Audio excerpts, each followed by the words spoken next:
of him in which I did pretty well. He of course is a champion who was built for the top lane, so he is described as a bruiser, collapsing top, as a bruiser or a straight up tank. And his overall kit is meant to fulfill this role. Now this guy has a really cool gimmick in which he is able to transform into a bigger monstrous version of himself, and that's the mini Gnar, which you are the default mode, and the mega Gnar. The mega Gnar gains a lot of bruiser type abilities and tank abilities, while the mini Gnar is more mobile, has longer range on his auto attacks, more attack speed, so he's more mobile in that regard. And you can see there you have a passive called Rage Gene, which gives you fury as you are in combat, and when it gets to 100%, it's when you can transform. Now the transformation can occur instantly if you press an ability, or it will take a couple of seconds after you hit 100 to actually transform. So we'll see how that we'll see that in a minute. You will see transformation, and the reason why he can be played as a jungler is because he has a pretty awesome passive on the W, which will give you additional damage on your every third attack based on the target's maximum health. So that destroys jungle monsters quite fast. Tank it! Why aren't you tanking this for me? Tank it a few hits. There it is. Thank you. Oh, that's a ton of damage. Thank you for that, team.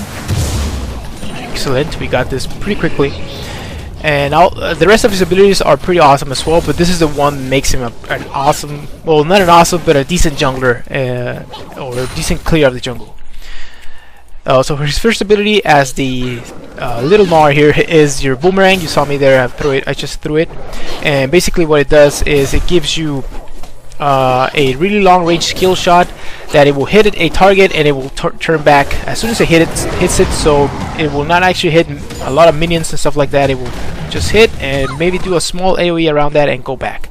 If you catch it, you have reduced cooldown on the ability again, which is awesome. I'm going straight to the red buff, which is awesome, and I highly recommend you do this. Catch it every time you can. We got first blood in the mid lane. That's awesome. The ability does slow, and it's as the laning Gnar, it's an excellent ability for harassing and farming from afar. In the jungle, I just take 1 point into it, and I don't really max it. You know what? Top is pushing a lot, so I'm gonna concentrate on farming this, getting that level 4. So I'm gonna get an extra point into the W here, so it's faster. Good job. And when you're the Mega Gnar, it actually throws a boulder which you can also pick up, and it will reduce the cooldown again, and it will actually do a good amount of damage. I should be kiting here a little bit. There it is.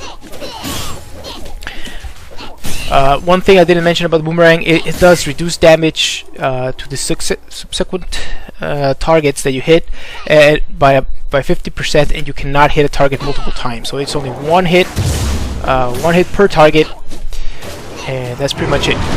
The next ability, I already talked about the three hit passive, and when you actually gain, not only do you gain the damage on the target, you also gain a burst of speed, which is pretty awesome.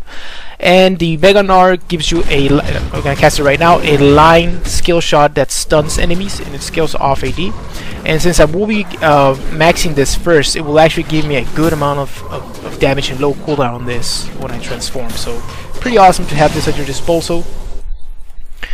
And your next ability is your E. Your E is a small leap that gives you attack speed when you're in the mini Gnar form, and you also are able to jump additionally. So if you hit a unit, it doesn't have to be a ally unit or enemy unit, it can be any type of unit, you will gain a little bit more jump. There it is. And the second jump actually gives you has a scaling HP scaling on the damage, so that's pretty awesome to have on the ability. Although it's pretty hard to aim, you have it there, and it's important that you do. And with your the big Gnar, it's just a regular jump that will do damage based on your max health as well, and it will slow enemies around yourself. So that's pretty awesome to have. He's about to transform, but we can probably do something here. Here we go. Oh, nice jump there. You have excellent chasing. No, go in here. Go in here. He's about to transform, dude. It took too long to help me, so we're done. I got him pretty low, so that's good. Your ganks are not the best, at least early on, and you need to do a good job of balancing out the your fury meter, your rage here, so you can actually transform in the appropriate time, which is not easy. I want to try out. I really like going tanky in this game, and I think I'm gonna go tanky because we don't have a tank in this game. We need me to be tanky, so I'm gonna go straight up to the Spirit of the Ancient Golem, and I'll get damage after that, and I will probably get a Giant's Belt after I get some AD, because you want to use synergy with the Ancient Golem as well. I have seen people go with Wriggle's Lantern on him. It works